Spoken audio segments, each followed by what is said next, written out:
Hello, everyone, and welcome to Teaching the Knowledge and Skills Needed to Increase Student Employability in the MENA region. This is a Times Higher Education webinar in partnership with Coursera. My name is Alistair Lawrence. I'm the Special Projects Editor at THE, and I'll be chairing today's discussion. I'm joined today by a panel of experts from academia and industry, who are Kerry Houchin, Director of Partnerships at Coursera, Adel Ahmed, who is Vice President for Institutional Effectiveness at the Amity University Dubai campus in the UAE, and Cecilia Balakrishnan, who's formerly Deputy Vice Chancellor of Student Journey at Muscat University in Oman. There will be an opportunity to put questions to the panel during the final 5 and 10 minutes of the hour that we have scheduled. So please write any questions that you do have in the box in Zoom, and we'll answer as many as possible before the end.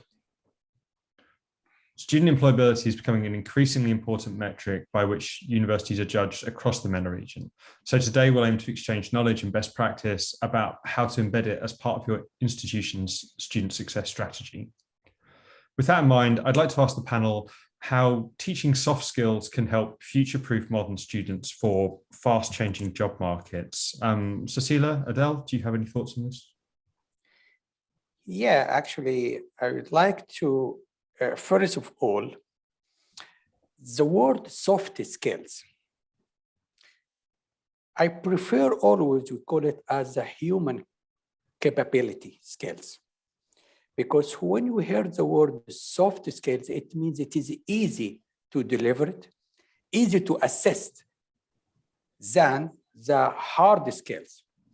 But in reality, the soft skills is hard to implement it, and hard to assess, and hard to have evidence. Because the hard skills, it is evidence with the degree certificate, with the qualification.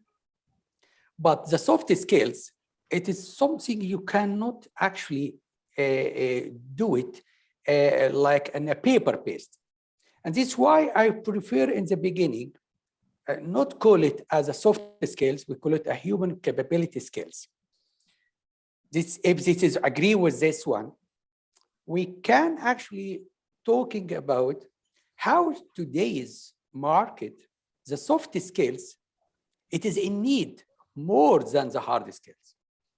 Because the hard skills, it will be replaced by the automations, by the AI, machine learning, all of this will be replaced by the hard skills. But the soft skills is not going to be replaced by the machine. And this is why I would like to see more integration for the soft skills in the university. I'm not saying more than the hard skills, but more approaches, different approaches to measure the soft skills and to assess the soft skills, not with a normal way, like exam or whatever quizzes. No, will be like a portfolio.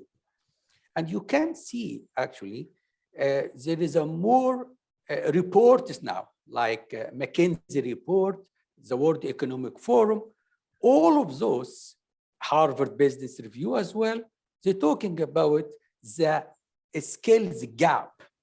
But when they talk about the skills gap, they're talking about the human capability gaps, adaptability gaps, creativity gaps, communication gaps, resilience gap. And this is why it is very important to adopt these skills on the curriculum, not as a standalone courses or modules or subject, but as part of integrations with the hard skills, with the technical skills. We have to integrate that because it's very important to make sure our graduate is able or she able to swiftly modify the response when they faced any uncertainty, which we are doing now. We are now still in the COVID-19, and will stay with us. But we need to make sure how the student have a resilience from all of this happen to make sure they already able and employable, emotional intelligence, empathy. All of this, it is very important, like a leadership, resilience. My view, to integrate this in the curriculum, you have to be integrated very smart way. Like, for example, in our MET University in Dubai, we have an incubator center. And these incubator centers, it is always work with a student with all of these skills. And they provide them a mentorship. And this is very important. Provide them a project to work in it.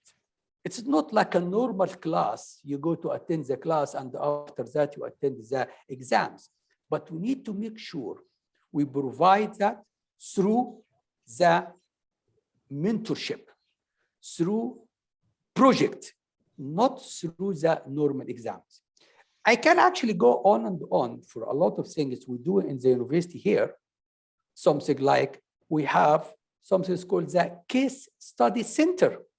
And the Case Study Center, it is already working with the student in writing, working as a team, to see how they are adaptable.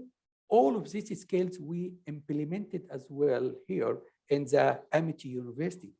And I would like to keep the space for the other colleagues as well to contribute. After that, we can move on and we can discuss more on the integrations of the soft skills. But it's the important thing as well, the university, it is not alone and responsible about soft skills. Most of these skills, we need to have a collaboration with the industry, with a partner. The university is not going to be blamed because the student is not employable, because the soft skills. But we need an integration, a collaboration with the industry in order to make sure they work with us, shoulder to shoulder, hand to hand, in order to make sure we both form the skills they needed in the reality. Therefore, the lack of collaboration between the industry and the university put us on a situation we have a skills gap. And this is why I always need to have these collaborations from the design of the curriculum to the internship program to the work placement program to bringing the industry expert to the university and try to share the project with the student. I need our student to get involved in a real project with the industry expert. Once the student get involved with the project in the industry, he will learn most of the teamwork, the leadership, the resilience, all of these human capability skills, human value skills. That's what we need. But the machine will replace soon the hard skills. I would like actually to stop here. And if you'd like to have anything to add, I can add. Thank you, Adel. I mean, I just wanted to pick up with Cecilia actually on one of the points that Adel's raised about the need for integration and to look at things like change to the way that students are assessed. So it's you get away from perhaps you're not solely reliant on the exam model. These are all quite big changes to make, both in practical terms, but also culturally as well. And I was wondering if you could tell us about your former role and how you found managing the cultural change to get people to think about human capabilities in a slightly different way. Sure. Thank you, Alistair. So I think I concur with everything that, Professor Adil mentioned. Definitely the gap, is widening every day.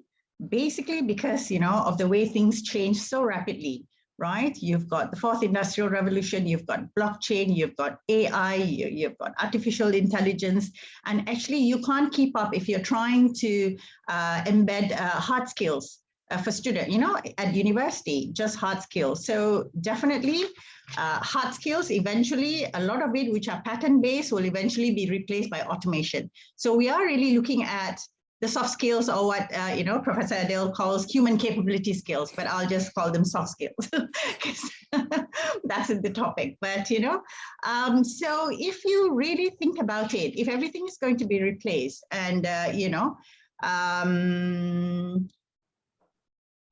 fact that what universities need to do right now is really rethink the curriculum, because really from content and knowledge based, we need to look at preparing students for a future that is actually largely unknown. So this is actually what we're preparing students now at the university or higher education or any educational institutions. It's an unknown world out there. If people are familiar with the term VUCA, all right, so a world that is filled with volatility, uncertainty, complexity, and ambiguity. So we don't actually know what we're preparing our students for. So hard skills here don't really cut it. You have to focus on the soft skills. You have to look at, how to actually equip your students with a growth mindset, things that are actually required in the job market, for students to actually thrive in the workforce. Skills such as adaptability, critical thinking skills, but all of these soft skills can't actually be taught. These kinds of soft skills are not taught. What you need to do is you need to embed them into your curricula, right? And embedding into curricula, it's not just about what they study. So there's a lot of, confusion when it comes to curriculum, thinking that, it's a set of what students should study. But actually curricula is not just about what they study, but also about how they go about learning. How you go about learning their learning, planning their learning experience so they're able to meet their educational goals. So it does not just look at content or subject matter. It really has to start from, for instance, your institution's approach to learning and teaching, right? For instance, we still use the word pedagogy, but actually when you're looking at higher education, and I'm coming from a university, Muscat University, when you look at higher education, we shouldn't be talking pedagogy. We should be talking andragogy, just a terminology, right? Pedagogy is to how you teach children. Andragogy is how you teach adults. So I assume our youth, our 17, 18-year-olds are actually at the border of, moving into adulthood. So you don't use pedagogy, for instance, you use andragogy. Pedagogy is, where the learner is actually dependent on the facilitator or the instructor. Andragogy, it's self-directed. It's about self-actualization. It's about the students directing and owning their own learning. So if you have that mindset, you have to have within your institution, right? You have to actually build that mindset. You have to actually embed that within your culture, the way the lecturers teach, the way lecturers actually think about their students, not just lecturer, but also the staff and everyone in the university. So it is a culture, it is an approach, it is a mindset. So it is really a little bit of a paradigm shift here about thinking, about how we prepare our students.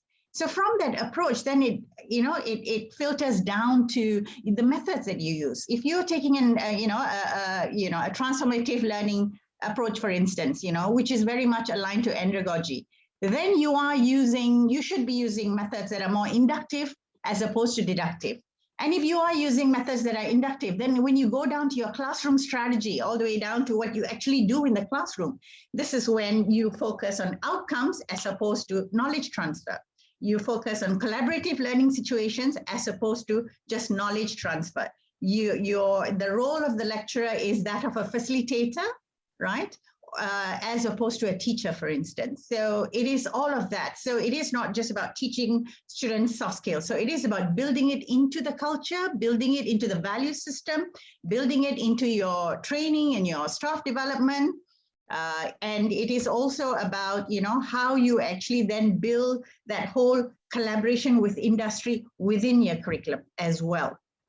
And then when we talk about culture, you mentioned culture, it is that hidden curriculum, that unintended hidden curriculum as well, which is the unwritten, unofficial lessons and values learned based on the academic and the social environment. So how the lecturers behave, how staff behave. Do we focus on things like respecting authority, on punctuality? Are the staff approachable, for instance? Because these are the things that students will take away from that environment and they will bring it into the workplace, right? So I think, yeah. Thank you. It's a really nice overview. To that point of talking about how do you manage student expectations, is there now an additional challenge as learning becomes more inductive and student-led, where managing different types of students. So you might, as you say, pedagogy is important because you will be teaching more people who are self-directed and quite clear about what they want to study, but you will still have some cohorts who are coming out of a school system where they're used to a more pedagogical approach and perhaps are used to rote learning and things like that. And it is a huge shift to ask particularly young students to make now. Absolutely.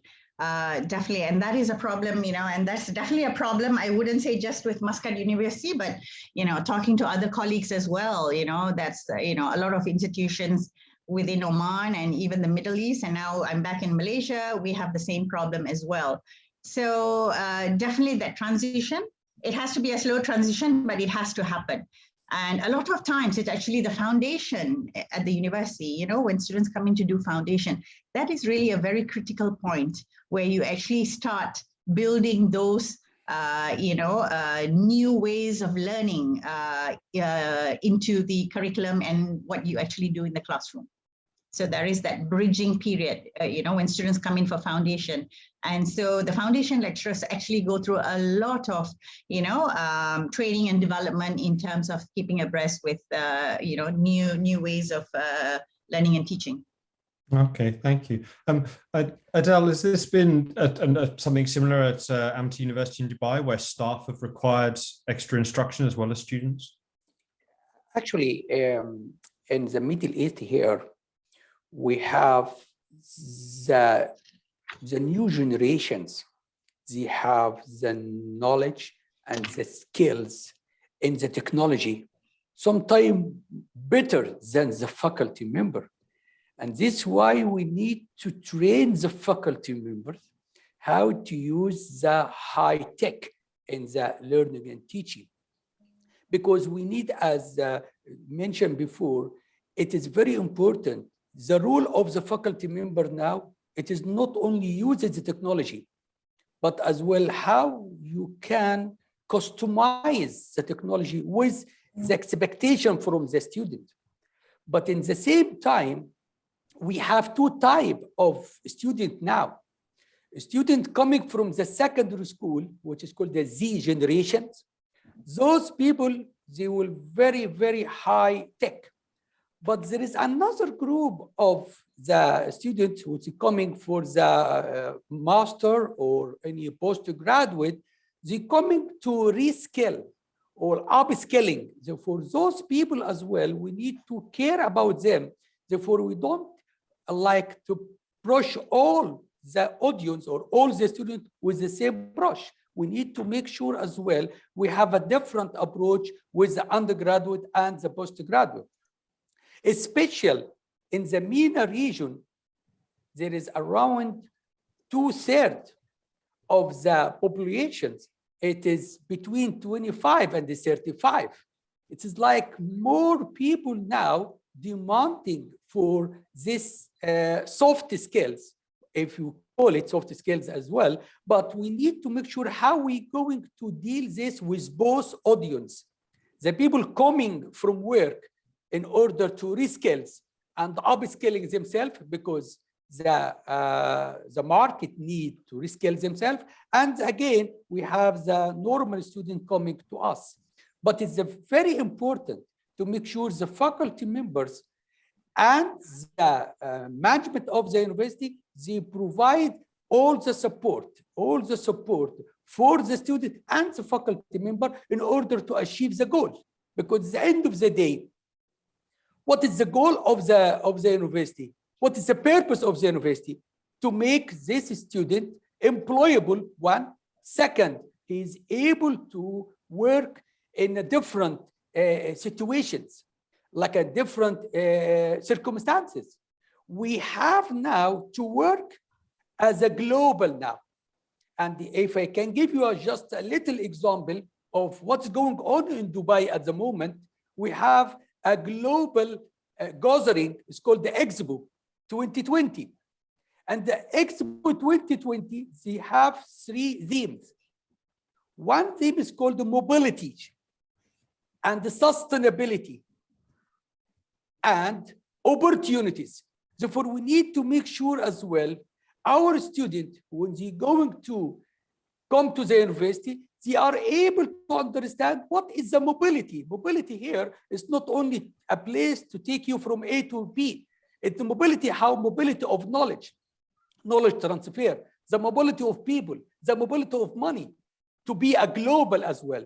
Sustainability as well. It is very important to teach it to the student as a part of the soft skills. This is why I need from you as well and everyone to make sure we are in the university now, we are trying to face a challenge, not only technology, but as well the globalizations. And this is why one of the important skills I would like to say it is a global fit. How to make our student, it's a global fit, working with the other institution, working with the other companies, because now there is a multinational companies going on. So for the culture aspect, yes, we need to work hard on understanding the culture for each country. In Expo, there is 192 countries. Every country, they have a pavilion there. And it's very important to understand they have a creating opportunities for around the world in order to be employable and working as well on the global context. And this is very important. We are not only focused on something like communication skills, presentation skills, no, globalization skills. How to work with a different culture. This is very important. There is a lot of people coming from the West to work here in the Middle East. But in the same time as well, there is a lot of people here, they're unemployable because they don't have this mix of culture or working together. Okay, thank you very much, Del. I'd like to bring in Kerry now, if I may, just to talk a little bit about Coursera's work supporting universities in the region. I mean, Kerry, globally, the Coursera platform has about 92 million users on it now, I think, which is a huge amount. And it's obviously that reflects a big uptake and a big shift to online. From the data that you gather and the conversations that you have with your university partners, do you see particular trends emerging where universities are managing to sort of start to future-proof and start to improve student employability? Yeah, thank you. A lot of what the colleagues have said really resonates with the trends that we're seeing actually. And interestingly, we call them human skills at Coursera. That's how we titled them, to give them importance and weight, I think, and not make them sound too soft. But yes, you're right. We have 93 million learners globally, but in the Middle East and North Africa region, we have around 4.5 million learners on the Coursera platform. Yeah. And actually, our learners they span not just universities, but we also work with businesses and enterprise across the region. So we have an understanding of the skills that businesses themselves are looking for, and also in governments. We work with governments for government employees or to help with unemployed populations, for example. So we're really getting a good set of data from these different areas that we can sort of draw analysis from. And I would say absolutely with what both of you, Adele and Cecilia, have said, we're seeing, and I think particularly since the advent of COVID, a really high demand for skills around resilience, around well-being, and maybe coping with this change. I think that sort of caused a double disruption on top of the automation side of things, which of course was causing industry to accelerate at a really tremendous rate.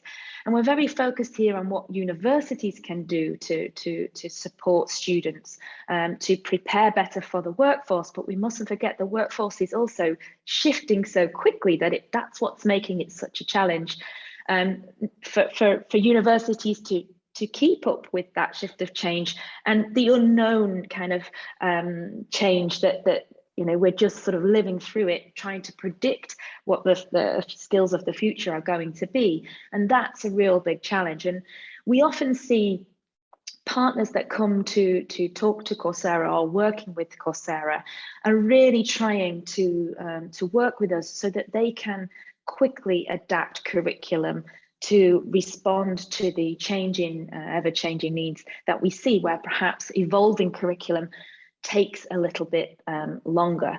To go through the relevant bodies to get Coursera, to get curriculum approved can take 3 to 6 months or even longer.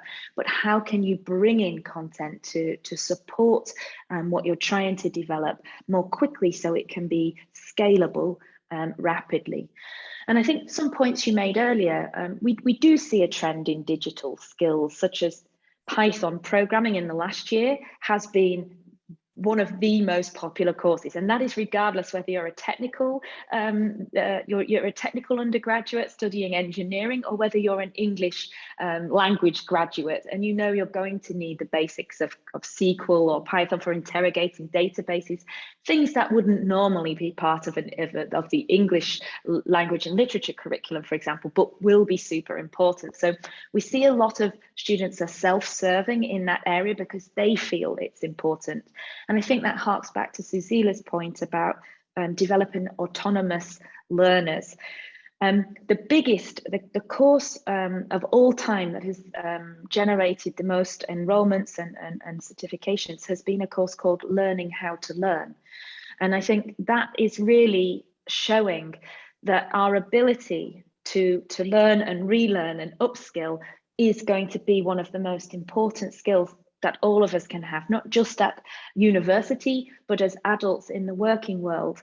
We're constantly having to learn new things. I never dreamed I would need SQL when I was at university studying German and Hispanic studies, but I got into jobs later on in my life and I had to go back and learn that stuff. And where you go to do that, are you going to look back to your university to help you with those things? And how are universities responding?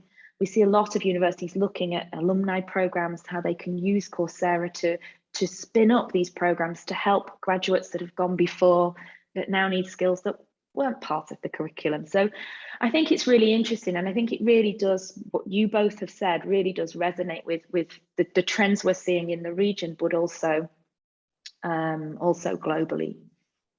Great, thank you, Kerry. And to that point about say examples of humanities students learning programming languages, I wanted to ask the panel in general, does that make the case for putting students from different disciplines together to work on project work, encouraging more interdisciplinary study? Is this a good way of mimicking the types of skills and the types of collaboration they will need to do that will make them more employable? Maybe I'll come in. Definitely, sure. Alistair. Yeah. So I think that the currently, earlier I was talking about deductive versus inductive learning and all of that, and lecturers being facilitators as opposed to providers of knowledge, for instance. So if we're following that train or that approach, then the thing to do in the classroom would be outcome-based learning, project-based learning, problem-solving, problem-based learning, and definitely what you say, multidisciplinary, groups coming together to solve a project, for instance, or solve a problem. For instance, even if you have an industry project that you have a team of students working on, you'd want students from different backgrounds and different disciplines, for instance, to come together to actually solve that problem. And that is really what earlier I was talking about, that transformative learning approach is. It's about those conversations and those dialogues that you have with various people, which you then incorporate new knowledge or knowledge you did not have before, based on your conversation and dialogue, into your own set of values or belief systems or your knowledge systems. And this is actually how adults actually learn. Yeah, I actually want to just follow, add on to what Kerry was mentioning just now about, Coursera and how Coursera actually is helping with this whole idea of personalized learning, for instance. Yeah. So I also want to say, when you look at it from the other side, yes, it's students, it's very useful, but also I think educators, the role of educators now is being redefined. Educators can't, are not really, they now should be collaborators in learning as opposed to instructors.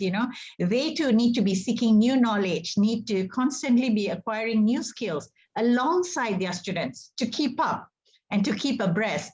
Otherwise, you know, how are they going to take their students in this very fast-paced VUCA world? So I think that's also changing, you know, for educators as well. You know, the idea of, you know, rather than being the counselor and the guide and the facilitator, they actually now the role as collaborators of learning, collaborators in learning. So they collaborate together with the student. So we're redefining the way we think of educators as well.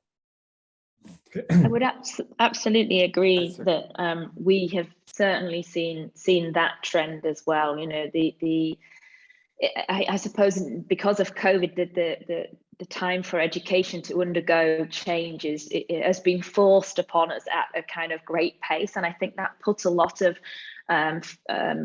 faculty members in uncomfortable positions, having to move from the face-to-face to suddenly being online, and that's a totally different and new way of learning. And you know, to expect everyone to shift to that and be totally comfortable was a really big change.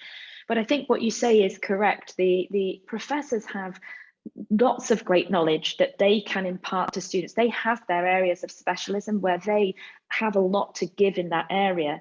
But to expect a professor, I think, to have such a broad range of knowledge of everything is impossible, right? So it's how does that facilitator, how does that educator bring the best of their knowledge to support where they can add the value to students, but also bring their role as the guide to bring in other things where they can direct students to where they can find information as part of this kind of autonomous learning. And so they become a guide, a curator, as well as a teacher in their own area. And so they can, I think we need to help educators not feel afraid to bring other things in, to broaden the minds of their students and use everything that's available to us at our fingertips, I think.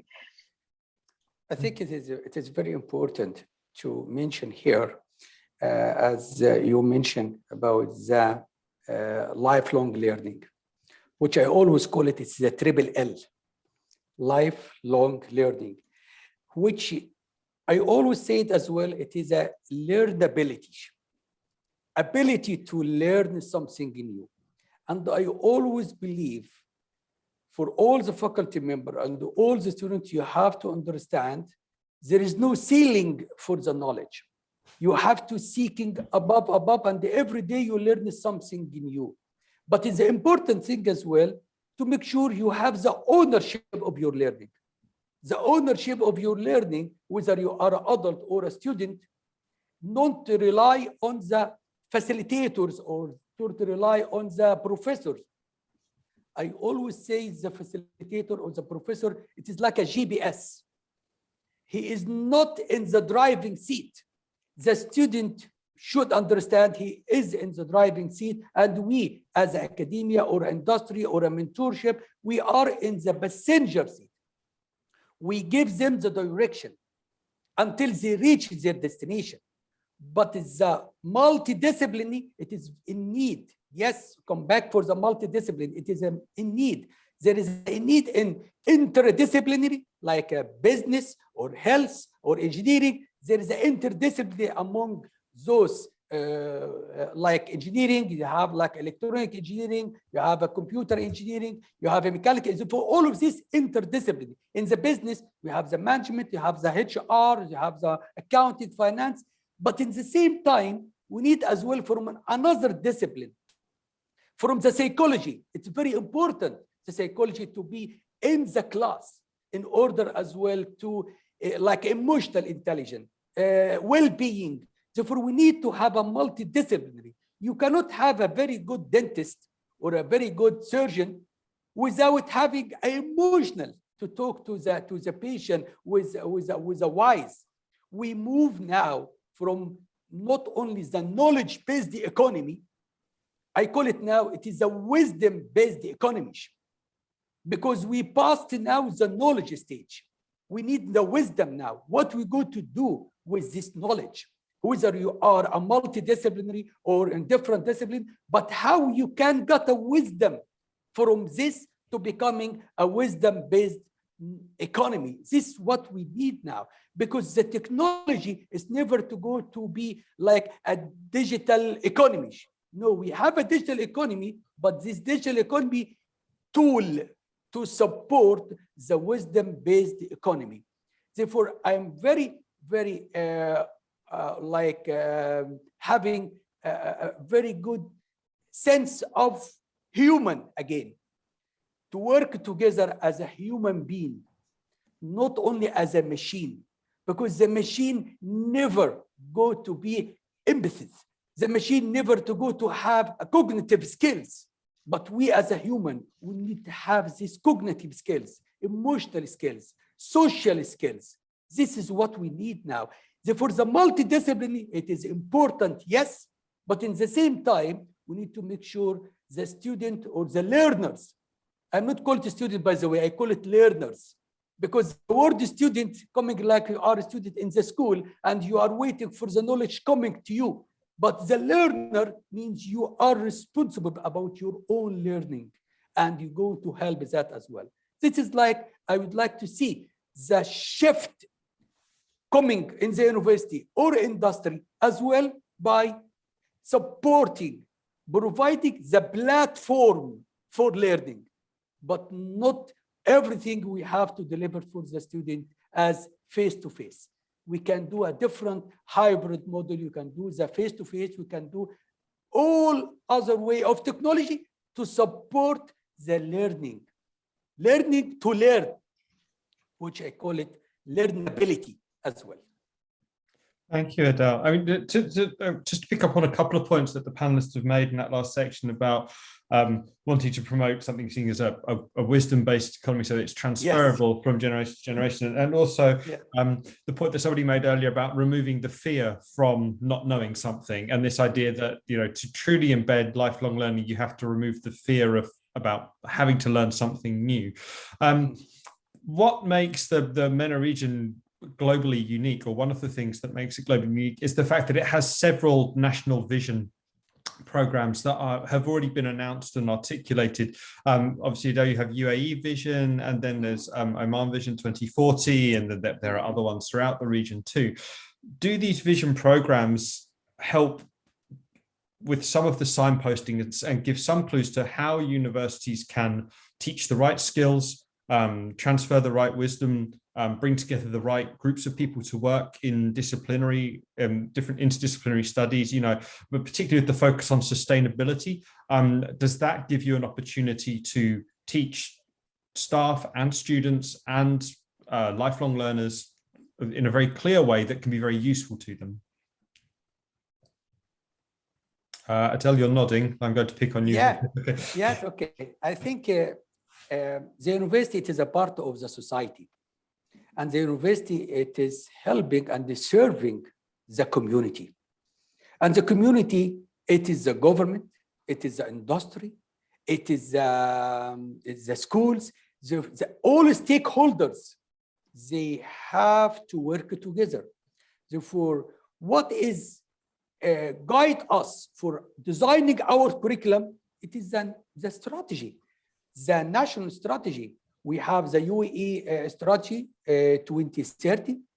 We have as well important thing, which not only nationalization, but globalization. We have its very important global aspect. It's called the Global Sustainable Development Goals. 17 goals. These goals should be as well part of the national, because the national agenda, it is coming as well to be internationalization, to be a globalization. Therefore, we need to work hand to hand as well. What is the university purpose? The purpose of the university to serve the society, to provide the workforce for the society, which will help the national agenda and will help to achieve the government rule and the government purpose and the government goal as well. Therefore, we as a university, we supporting facility to the government and for the nation and as well for the global as well. Therefore, this is very important to make sure the vision and the mission for the university, it should come from the mission and the vision for the country you are serving on. Plus, as well, you have to take care of the global vision, like sustainable development, as I mentioned. Therefore, we need to make sure we integrate all of this in our curriculum to make sure our student, he will employable in the national, in the region, in the global, because we already don't know when the student will go to work and which sector. We prepare the student now for the jobs that don't exist. And if you know now, the student enters the university now, they will be retired in, for example, in 2070 or 2080. So from now until 2080, they have to learn and learn and learn. Therefore, if our university or any other university, it is not working with the government to achieve the goals, they will be absolutely out of the market, and it's not serving the purpose of the university. Thank you. Kerry, I wanted to ask you a bit more about personalized learning and the way in which Coursera tracks people as they move through the platform, so it can get a better idea of where the demand is and how people like to learn when they're learning online. Is a big, complicated topic like sustainability a good example of how people might come at it from different directions, and it might require them to, after they've learned about one aspect of it, they might look to pick up a different skill or pick to study something slightly more in depth so that they can gain more knowledge as well as skills alongside it? Yeah, that's a really great question. And we started last year to look across by job role and different skill sets, we call them, looking at if students want to enter a specific job role, or they want to develop mastery in sustainability, for example. We've done lots of sweeps of information and data to pull together what skills are required for different roles, or to give you a complete in-depth mastery of certain skill sets. And this becomes interesting when we collate that content. We now have some diagnostic tools that will help us get the student started at the right entry point, depending whether they have previous knowledge or not. And the skill sets, as we call them at Coursera, it gives the student the opportunity to be guided in the subject, but not to be force-fed, let's say, very specific courses, but allow them autonomy to select from a grouping of courses, things that might pique their interest more, because that's where the route they want to go down. And when they complete, they start on this journey, and let's imagine it was for sustainability. They'll have groups of courses grouped in that area that they can select from. And as they complete courses and they're completing the tests and quizzes and assessments, and we will build up a diagnosis of how they're progressing, and then we can make recommendations for what they should do next, or a group of recommendations of things they could select from, depending on what entices them most of all, what is interesting to them. And so we have created skill sets on entrepreneurship, and we have a leadership academy that will present to them the different skills that would be needed for first-time managers, for example. Or we can look very much more specifically at, if you want to become a software engineer, what are the skills you need to be a software engineer based on job roles that we have seen, and what content and courses would you need to do to build up a proficiency in the skills that are demanded. Now, as a student, if you've completed a skill set, you've gained certifications for the content you've completed, you can link that to your LinkedIn profile. So then when you go and apply for a job and they say, the job ad, say for software engineer has a list of skills you need, you would then be able to showcase the wealth of skills that are needed for software engineers that you have undertaken as part of your learning, to be able to show that you are ready to take on that role. And so we have opened this very recently in the last few months also to universities, because there are students who very clearly know what pathway they want to be on, into which job roles they want. And for those that are less clear, we can have more generic skill sets that help them build up build up mastery of skills that will be useful to them in the workplace. And so we're seeing a great interest in this, particularly with the drive to employability and helping with student employability. And the reason we're developing that is because that's what we're seeing is becoming high in demand from our university partners.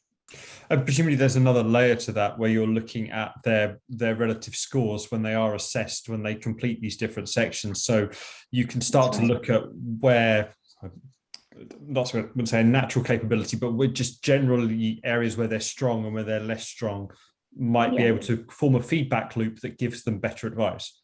Absolutely. We can do that within the skill sets, but also for universities, we can allow universities to look over all the learners on their instance of Coursera to see where are the skills that are mostly being developed. Maybe students have a natural propensity for certain types of skills, and you're seeing they're not really developing the skills that we know are necessary or in demand, and how can we present them something that can help them develop where we're seeing this deficit. You can also compare the skills that your students are gaining to other industry segments or others in the country or in the region, so you can sort of benchmark where you are in relation to the other 93 million learners on the platform, which can really help you to sort of gauge where are we lagging, where are we emerging, where are we well ahead, where do we perhaps need to focus a little more because we're just simply not developing that within our students. So there's a very deep and rich layer of analytics that we can provide. And of course, reports on what we're seeing across those 93 million learners that we can feed back into our partners to help them make decisions and think about curriculum and guide the skills acquisition in their region specifically. Okay, great. Thank you very much. Cecilia, should universities now, based on the type of student journeys Kerry's describing, should they almost expect there to be some diversity among their cohort in terms of some students who like to learn one way, some students who like to learn another? Definitely. No two students learn the same way, actually.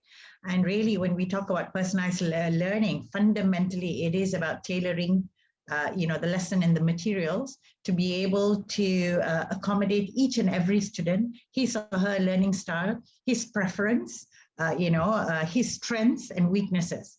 Now, in a class of 40 or 60 or 80, that's actually literally impossible for one educator or instructor to actually do that. They could probably divide them into groups. This is what, pre-technology, this is how personalized learning was done.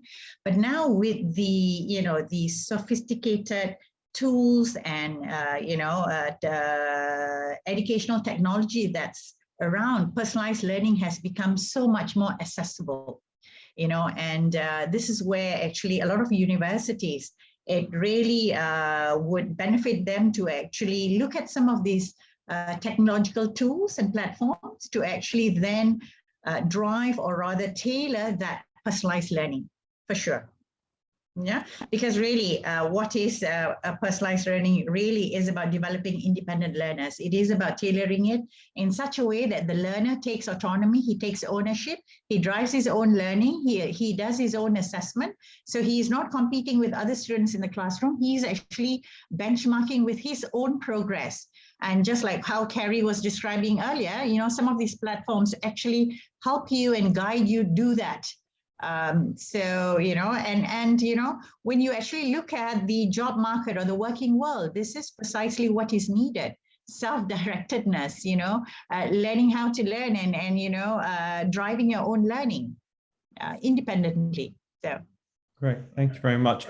We're coming up to the final 10 minutes of the discussion, so I'm going to try and take some questions from the audience. If you do have any that remain, please put them in the chat box and we will get through as many as we can.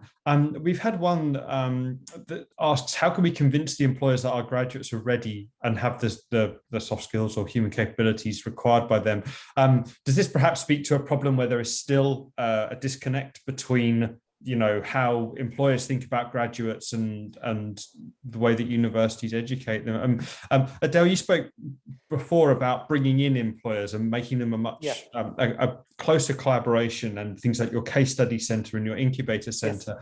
Are these the type of projects that you need to reach employers effectively? I think it is the employee would like to see evidence of the skill set they would like to see in our student.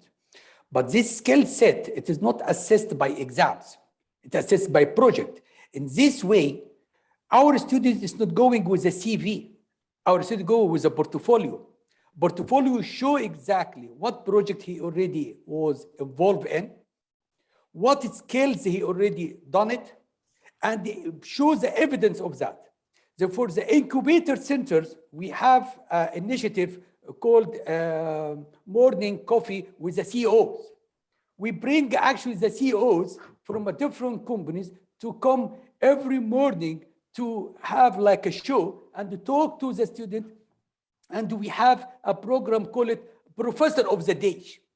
Professor of the Day brings somebody from the industry and he going to reach the student, and as well, not only the student, they give as well some session to the faculty member, because sometimes the faculty members don't know what is going on in the real outside. Therefore, we need as well to bring the faculty member as a part of learning as well, because the more the faculty member he connected to the industry, the more he can actually work in the class with the student. The other element is very important. It's a research. We always try to bring the co-author between the industry expert and the academia. Therefore, the academia, you write the paper in the literature review, whatever, and you try to do like a research process. But when you're going to do the case study, we bring the industry to talk about what he's doing and how to implement this as well. And this way, we give our faculty member a life knowledge from industry straight away. It is not only the case study. And this is why the case study center, they're doing two types of case studies. They're doing a desktop case study and the live case study. They're going to the company itself. And once they are there, they open the platform with the industry and open the connection. Therefore, I would like to see more collaboration between our product. Our product, it's a student, and in the end will help the company as well to not train them a lot. Some of the companies like Google, now they starting to recruit the people not from the university. And this is alarming. Amazon started to recruit the people from where? From their own academy. And this is why we need to see actually, even the industry academy should work with the university. Don't working in a silo. We need to work with together. Therefore, university and the academy in the industry, they pose the same goal, which readiness of our students to the real world. Therefore, I can see definitely the relationship between the industry or the outsider and the university. It is a must. It is not something, it is like a luxury. No, it is a must now. We have to interconnection between both sectors.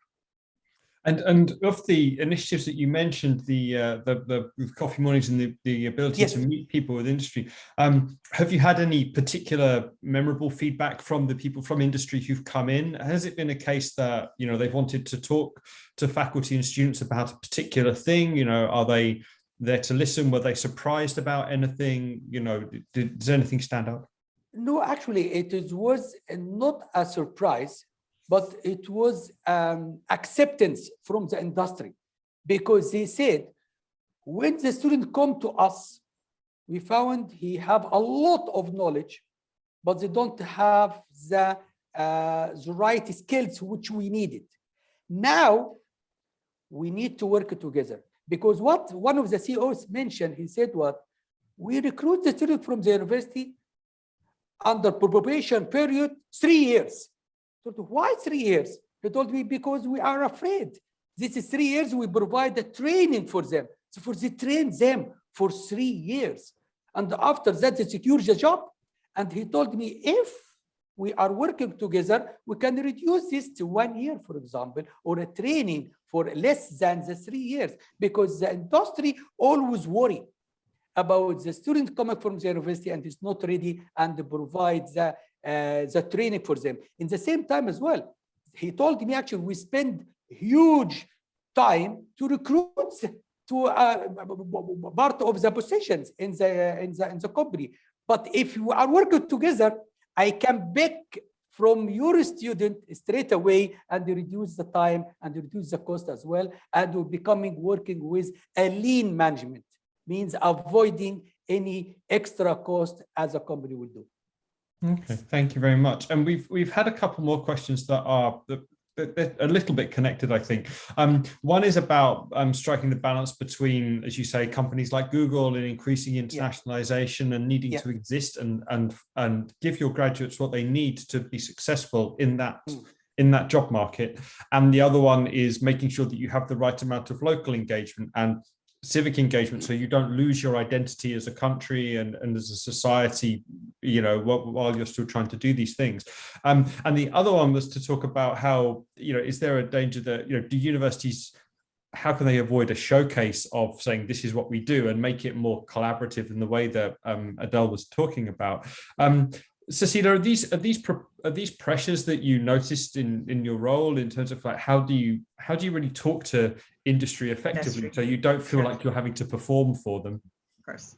Okay, so you know, to the earlier question, I think I saw one of the questions said, how can we, you know, convince how can we convince our employers, you know, or the industry that our graduates, you know, have the skills? You know, well, there are two ways you could do it. You could take the long route, which is wait until your graduates go out there and work and actually perform well, you know, your alumni, and then you slowly build that reputation. But really, the shorter term strategy would really be to have that continuous collaboration with industry at multiple points. Yeah. So, for instance, actually one of the institutions that I used to work with, you know, in Malaysia, we did this. We had literally every cohort, or rather every semester, with the graduate students. So if you were, you know, you were doing a 3-year degree, every term you would actually have an industry project. So there's a lot of back-end work there, you know, for the university to actually go out there and get the employers who will be willing to sit down and give your students a project, you know, but sometimes it's about how you pitch it as well. A simple project, for instance, right? So there was this company where, you know, the staff were constantly complaining about the air conditioning being too cold. Every time they would turn it up and then it would, you know, come back to being freezing, and nobody could solve this problem. And of course, this is not their day job. So, you know, nobody really took that time or effort to find out what was going on. So when they said this is a problem, so we got a couple of our engineering students to go out there and do this project. And they spent about a couple of weeks, you know, trying to understand what's going on. And at the end of those, I think 4 weeks, they actually presented that, you know, what was the problem and the solution in a boardroom to the CEO of the company. You know, and that was amazing. The CEO was so, you know, he was so happy and so amazed that automatically already started that, you know, I think I need to engage with your students a little bit more. And the next term he would come in as a guest lecturer. Yeah. And you'll be amazed, actually, in the industry, there are a lot of people out there who really want to impart knowledge, you know, and they want to come and talk to your students. So you try and leverage on that. So you could have industry experts coming in as guest lecturers. You could have your students going out to do projects within this, you know, the industry and different companies. And then actually very important, if you can actually organize an industry roundtable at least a few times a year, once or even twice a year. At that industry roundtable, you bring, you know, people from the industry. And, you know, when we start these kinds of things, you think they may not be interested, but actually a lot of them are very interested. You bring them in and you ask them to, for instance, review your curriculum, for instance. You know, they look at your curriculum and say, look, this is not relevant anymore. Actually, what we need is this and what we need. So having that continuous collaboration and discussion and that, you know, the dialogue with industry is the key, actually. And, you know, as you're doing these projects and as they are interacting with your students, they then start seeing, oh, okay, right, they've got, you know, good set of human capability skills, for instance. So yeah, I think that's the way to do it. So we create that we create a new term today. We create a new term. Yes. So yeah.